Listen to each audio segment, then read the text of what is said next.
It hurt to get up and out of chairs. I just felt my life just contracting. And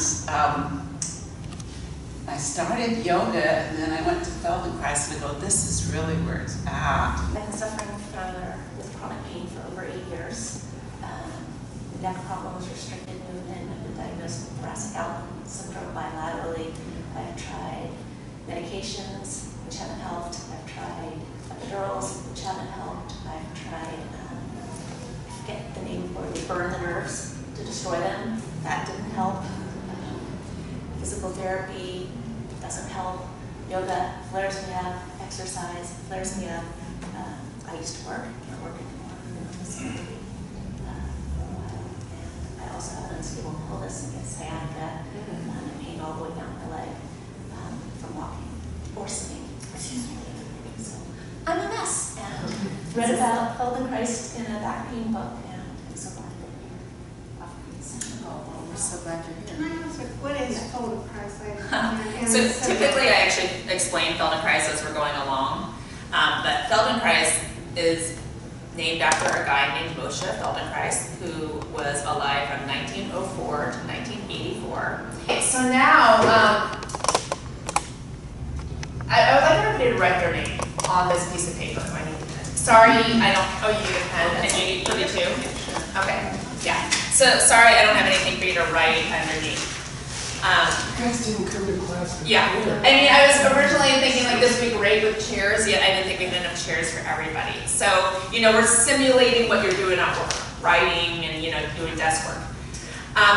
And now, I want you to ask yourself the question, where do I write from? As in, what part of my body am I writing from? So I want you to go ahead and write. Again, this paper is just for you, so don't worry about, you know, anybody else seeing it and caring about what you write. But I want you to go ahead and write the question, where do I write from? And your first answer might be the fingers, the wrist, but I want you to actually really listen to what parts of your body are involved as you write.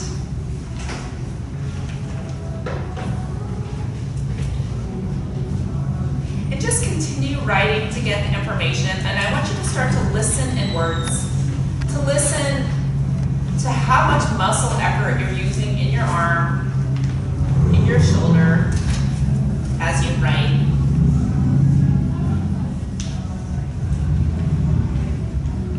And notice how tightly you're holding the pen or pencil. And let's just pretend like we're there at our desk, and you know, for those of you who are computer users, and for those who aren't, just pretend that there's a computer out in front of you. And set your arms how you would on the computer.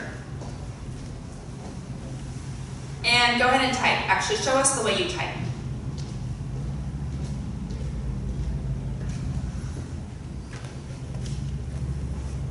And as you're typing, actually you can envision, actually go to that place. If you work in an office, just go there right now in your memory. Because sometimes when we're in certain office spaces, we tend to like inhibit our breath more than like we would in a yoga studio. We have different emotional memory associated with it. So see what areas of your shoulder or any part of your body that are holding on more than they need to. A lot of people have the tendency to raise up their shoulders, so just notice if you do that as you're typing.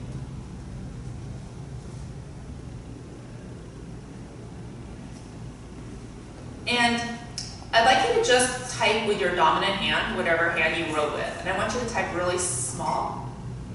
And I want you to listen for what part of your body you use to type with. And I want you to listen for what all the other fingers are doing. And I'm just kind of looking around the room and taking mental note right now.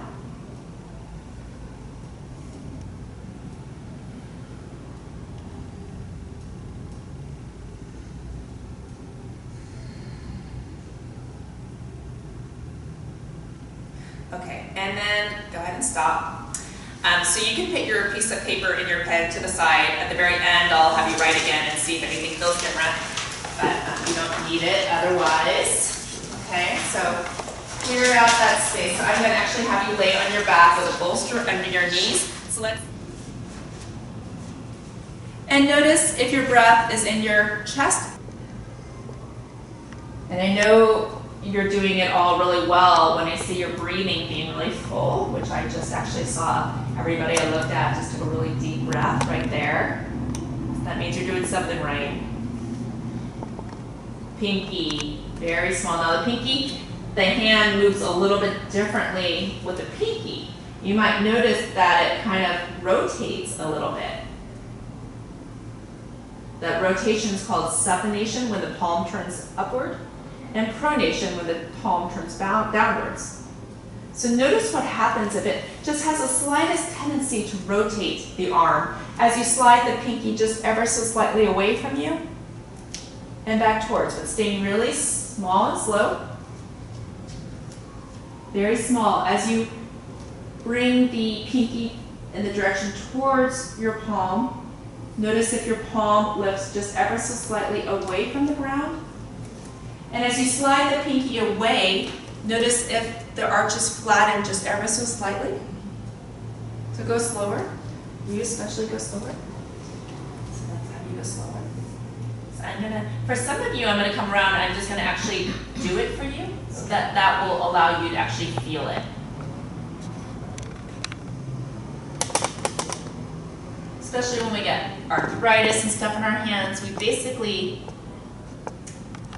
forget how to use our hands in a more easy, effortless manner. That's all the effort you need. Forward and back. Good. Yep. Just that. So don't go any bigger. Stay that small. Okay, and if you have it really smooth, you can go a little bit bigger with the pinky. A little bit bigger, making the movement away from your palm and back towards your palm.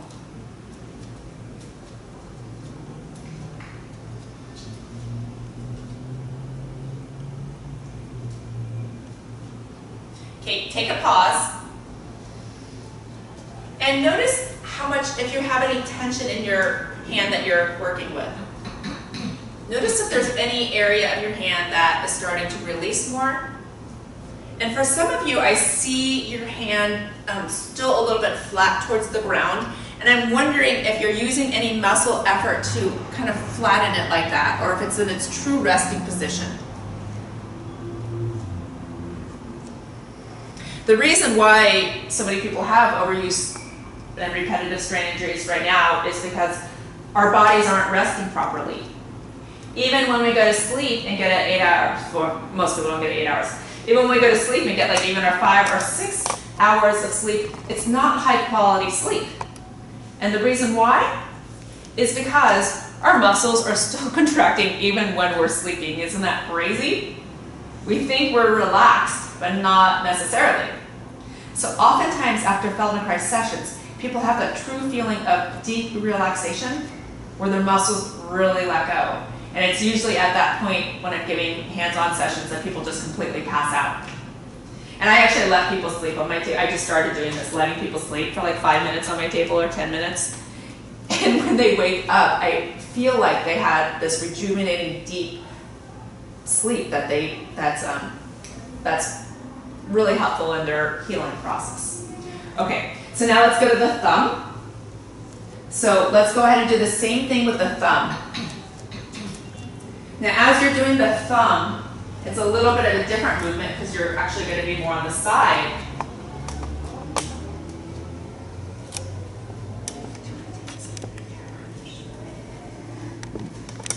So very small back and forth. And notice how your arm wants to move, if it wants to go more in like that supination, pronation kind of direction. So it's kind of like the tip lateral side of your thumb, very small.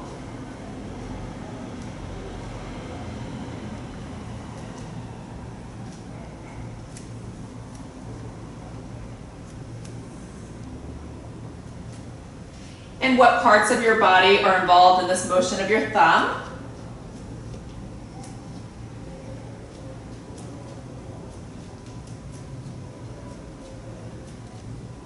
And what happens to the arches of your hand as you move your thumb slightly back and forth.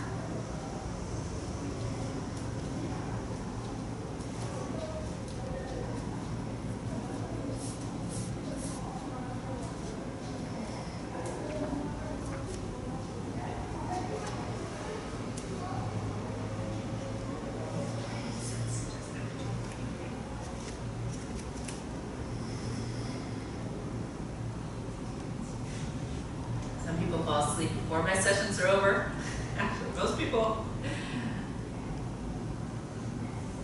And you know what? They're still getting the healing no matter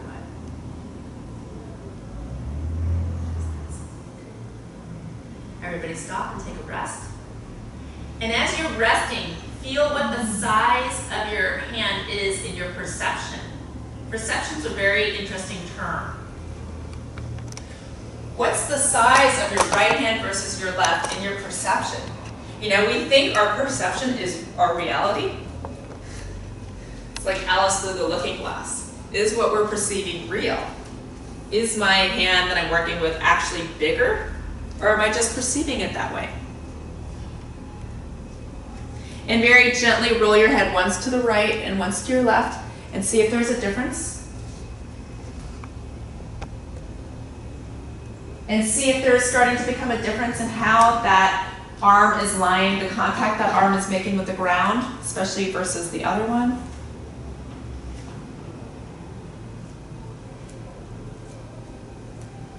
Great. Okay. We're going to go back to our index finger of that same hand. Okay. So your index finger of that same hand, what I want you to do is I want you to start to make a circle with the tip of your finger on the ground. Make a circle with the tip of the finger on the ground. Make it small and see if you can isolate the movement to just that finger. I'm going to come around and I'm going to do it for some of you so that you can actually feel the most easy trajectory, the most easy way to do this circle.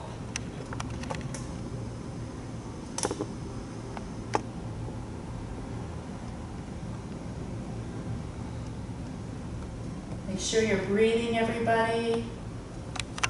And make a circle the other way. What parts of your hand, what parts of your arm are involved in the circle?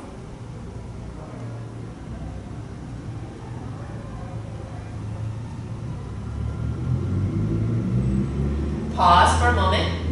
And now I'd like you to, with the same finger, the index finger, slide it back towards your palm. And as you slide it a little bit further towards your palm than you did initially, feel how your arches come away from the ground. And then as you elongate your finger, what happens in your arm? How does it move as you slide your finger back? Notice what happens to your wrist and your palm. And as you slide it away, notice how your hand comes more in contact with the ground. And there's a shift, a rotational shift in your entire arm that occurs. Do this several times. And if it feels really easy and effortless, you could go a little bit further, sliding it away and back towards.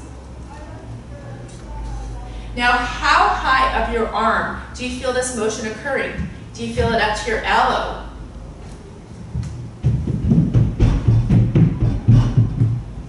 Do you feel it up to your shoulder? And most importantly, do you feel it all the way to your shoulder blade? Just take a moment and listen to your shoulder blade as it makes contact with the floor. So the floor gives us proprioceptive input as to how our body parts are moving in space and what the connection is. So you might notice, is there a connection between the movement of your index finger and your upper arm, your shoulder blade, and your neck region? Okay, take a break. Pause.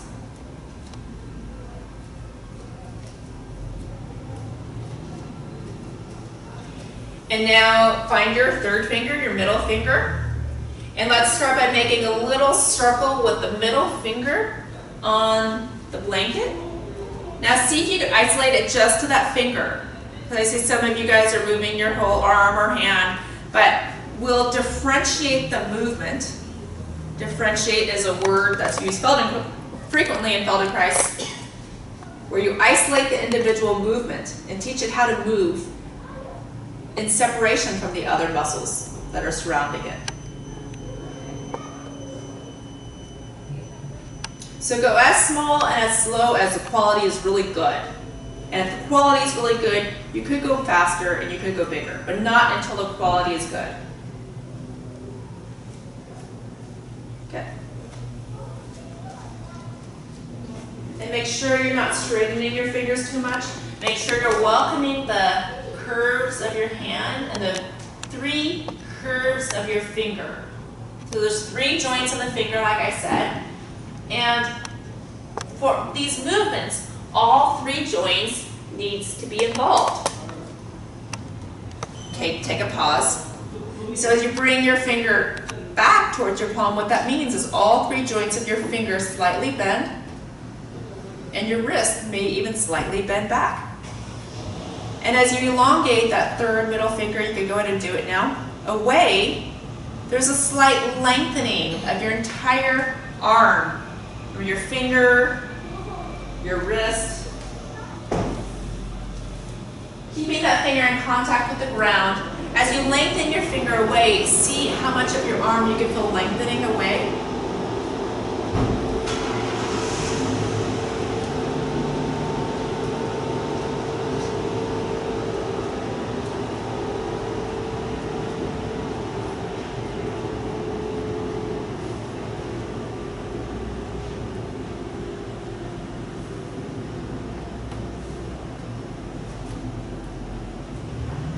Listen what's going on underneath your shoulder blade. Okay, pause. Let's go to the ring finger. And with the tip of the ring finger, go ahead and make sure the tip is in contact with the ground to begin with. And then let's go ahead and make a very small circle. And once again, you're making sure that it's a very individual movement from the other fingers. And pay attention once again to the sensation underneath your finger, because you might have a heightened sensation right now. Like more nerve endings are awakened in this area. This is exactly what we do in clinic when somebody has a numb finger, or even if they have hypersensitivity in their finger. We'll have them rub their fingers or their hand through different materials and different textures to awaken the nerve endings. So this one's a hard one to make a very little bit of a circle. So some of you may be working a little bit harder than you need to. And usually when people work harder than they need to, they tend to straighten their fingers, as opposed to maintaining the C shape of the finger. I actually think this is a necessary lesson for all people who are suffering with carpal tunnel and all those other hand repetitive use injuries, to do this lesson to retrain their hand how to move more wisely. So for some of you, you're contracting in your palm, and I'm speaking to you if you're one of those that keeps your palm flat more than you need to, and you just don't have the tools yet to know how to soften this area. So now take that finger forward and back. So as the finger slides backwards, the arches curl away from the ground. And as it elongates, there's a slight elongation of the entire arm, but not from the shoulder. It's only the finger. The finger is the motor for this lesson.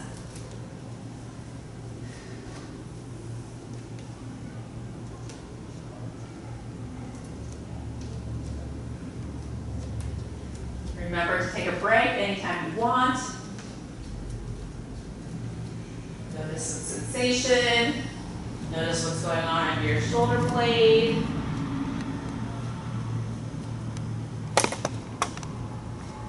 And notice if you could let go of the muscle tension in your hands even more.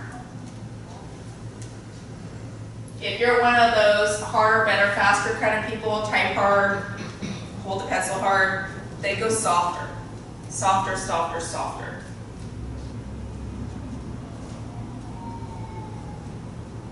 And then very gently start to take that index finger back a little bit further, the ring finger, back a little bit further, And see if you could almost slide it just ever so slightly under your palm, but just a tiny bit. I want you to try to figure out what needs to happen in your hand, in your wrist, in your arm. How does it best organize itself?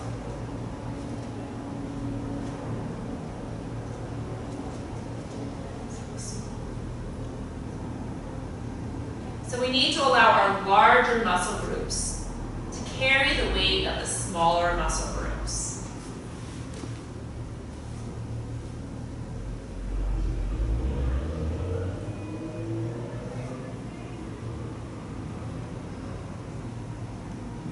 And allow that finger to elongate even more. And as you elongate that finger, allow it to flatten the palm.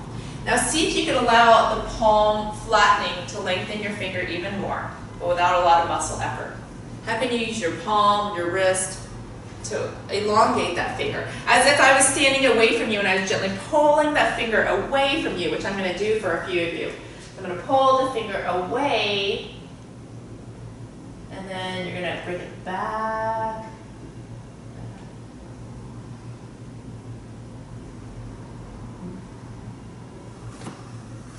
And remember, if your breathing is free and flowing really openly, that means you're most likely doing it correctly. Correctly per your body, not correctly per my definition. Every body has a different, yummy yes state. When they're in the zone.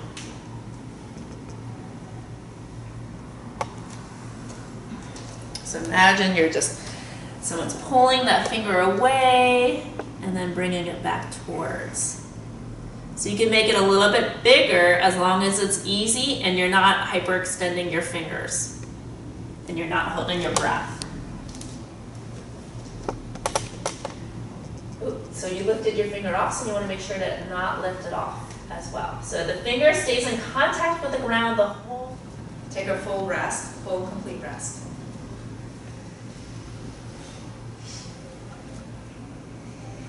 So we're going to do a one-sided lesson right now so you can really feel the differences in both sides of your body. And then in the second half, we're going to make you symmetrical, so not to worry.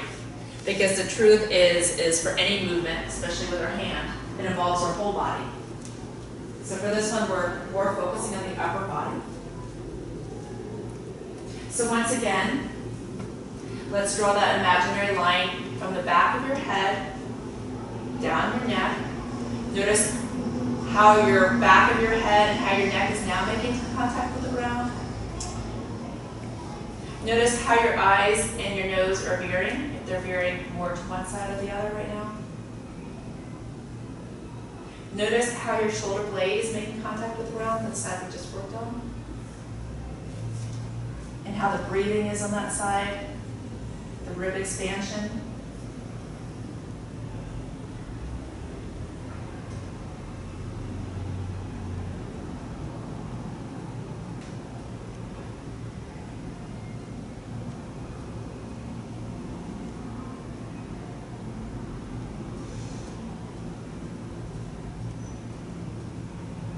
How about your low back, if that's changed shape?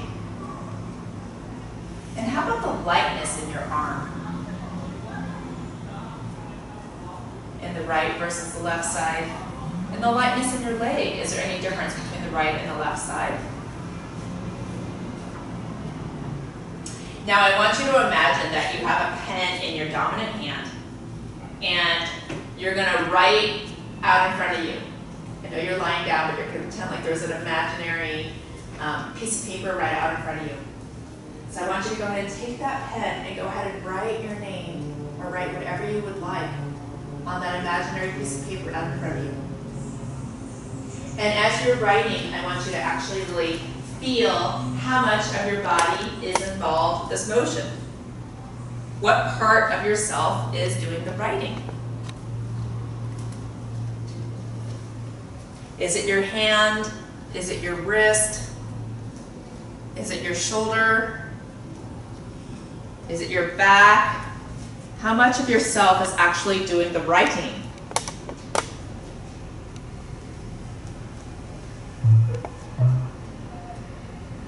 You could actually do the writing anywhere. You could do it while you're on the ground, where you are. And notice how much of your low back you could feel involved in this motion.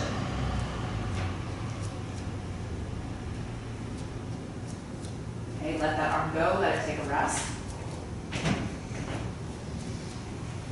Once again, notice your perception of the size of that body part, your arm. And very lightly and gently, let your left arm levitate up to the ground, up off the ground, towards the ceiling. And notice how heavy and how easy it is to raise it up. Notice what parts of yourself are involved in this raising up. And then lower it back down. And then switch sides to the right arm. As you raise it up, notice what's different. Does it feel lighter or heavier? And what is the difference in the back or the spine? Come back down. And notice what's the difference in the side of your face on the right versus the left. In a moment, I'm going to ask you to open your eyes, but not quite yet. But when you do, you might notice that there's more openness on the side that we just worked on. And you know, if you're a computer user, you know how your vision gets very narrow. So this is just one way to open up your peripheral vision. So I'd like you to go ahead and bend your knees and go ahead and move the bolster away. And stay on your feet for a moment.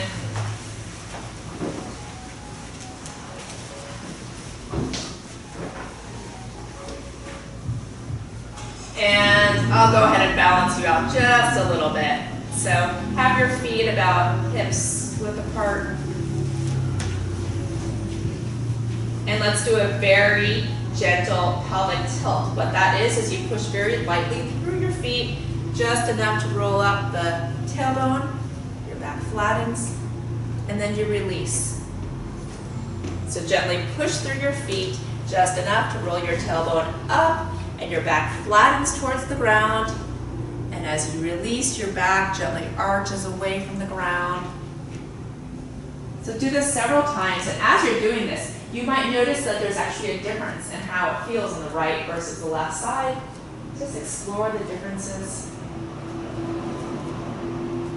So because this is a symmetrical activity, this is actually realigning both hemispheres of your brain, which realigns both sides of your body. So do about 3 more pelvic tilts.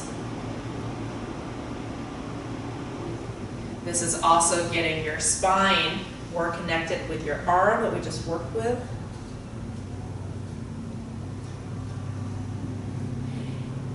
And let's go ahead and stop. And when you're ready, go ahead and roll to the right side.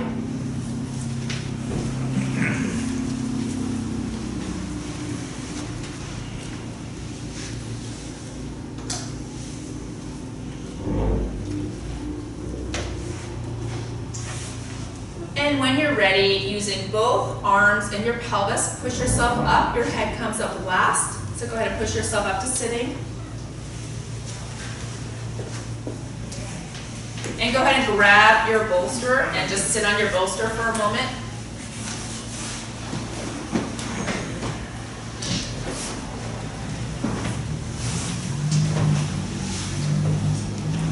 And we're just going to imagine that we're writing on a piece of paper.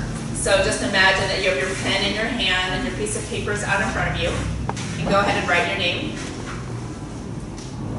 And I want you now to listen for what part of myself is involved with this motion of writing my name.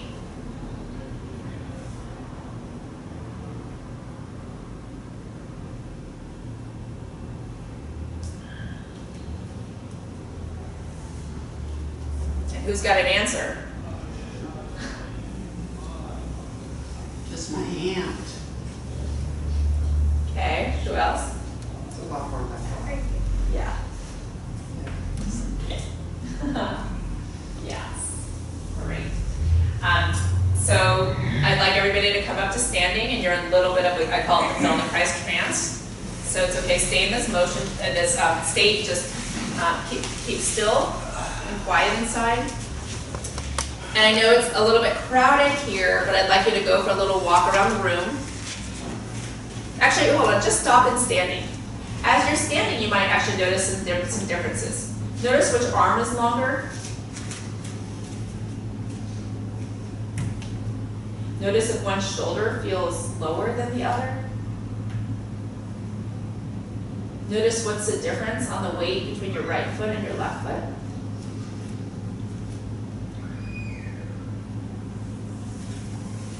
Notice what's the difference in your balance between your right foot and your left foot. If one feels more stable, and the side we just worked on feels more stable, as in your body's more organized over the side we just worked on. And go ahead and, you can do this with your eyes open or shut, but look over your right shoulder, and then look over your left shoulder and see if there's a difference. Great. And then with your right arm, go ahead and reach your right arm forward and feel the connection through all the way to your foot. Good. And do the other side and see how less organized the side we didn't do is. But if we do this a few times, what happens is there's projection fibers in our brain that crosses the new information over. So the other side learns very, very, very fast. Okay, everybody go for a walk around the room, and we're going to take a 10-minute break. So if you need to use the bathroom, go ahead.